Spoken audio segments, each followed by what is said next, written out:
Praise the lord. ఇక్కడ నేను నడిచేవాడుగా ఉంటున్నాను.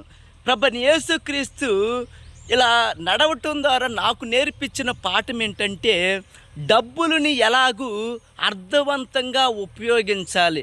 డబ్బుల్ని ఎలాగూ మన జీవితంలో ఖర్చు పెట్టుకొని ఒక ఫైనాన్షియల్ డిసిప్లిన్ని మెయింటైన్ చేయాలని ప్రభు పాఠం నేర్పిస్తున్నాడు. చూడండి, మా ఫ్రెండ్ దగ్గర మంచి ఎఫ్జెడ్ బండి ఉంది. తర్వాత మా గైడ్ గారు నా బండిని వాడుకో అని చెప్పారు. అయినా కానీ నేను వాటిని తీసుకోలేదు. ఎందుకంటే ఆ డబ్బులతో మంచి ఆహారం తినవచ్చు, అదే విధముగా ఆ డబ్బులతో మంచి పానీయాలు తాగవచ్చు. అదే విధముగా మన జీవితంలో ఉన్న డబ్బులతో ఎంత సమయస్ఫూర్తిగా విపరీతమైన ఖర్చు పెట్టకుండా మన జీవితంలో ఏం చేయాలంటే, డబ్బుల్ని ఎలా ఖర్చు పెట్టుకోవాలో మనం నేర్చుకోవాలి. చూడండి, ఇంతకుముందు నేను డబ్బులు విలువ తెలియక డబ్బులు ఎంతో విచ్చలవిడిగా ఖర్చు పెట్టేవాడిని. డబ్బుల యొక్క విలువ తెలియక డబ్బుల్ని ఎలా పడితే అలా వాడుకునేవాడిని. ఇప్పుడు తెలుస్తుంది ఏంటంటే డబ్బుల విలువ, డబ్బులు ఎంత విలువైనవో.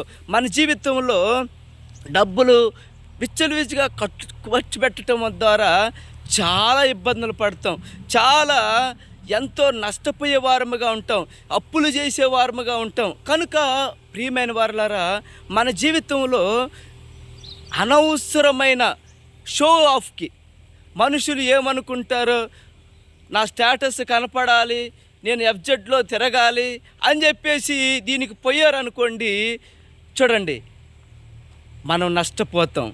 దానివల్ల మన జీవితంలో ఎంతో ఇబ్బందులు పడతాం.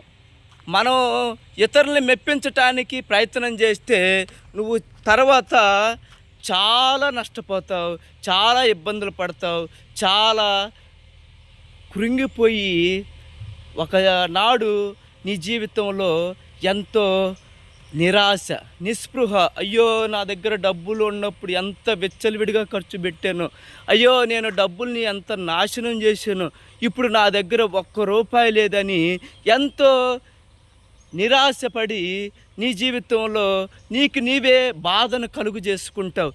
కనుక మన జీవితంలో డబ్బుల్ని చాలా జాగ్రత్తగా వాడుకునే వారముగా ఉండాలి, డబ్బుల్ని ఎంతో ఆదా చేసుకునే వారముగా ఉండాలి అని ప్రేమతో మిమ్మల్ని మనవి చేస్తున్నాను.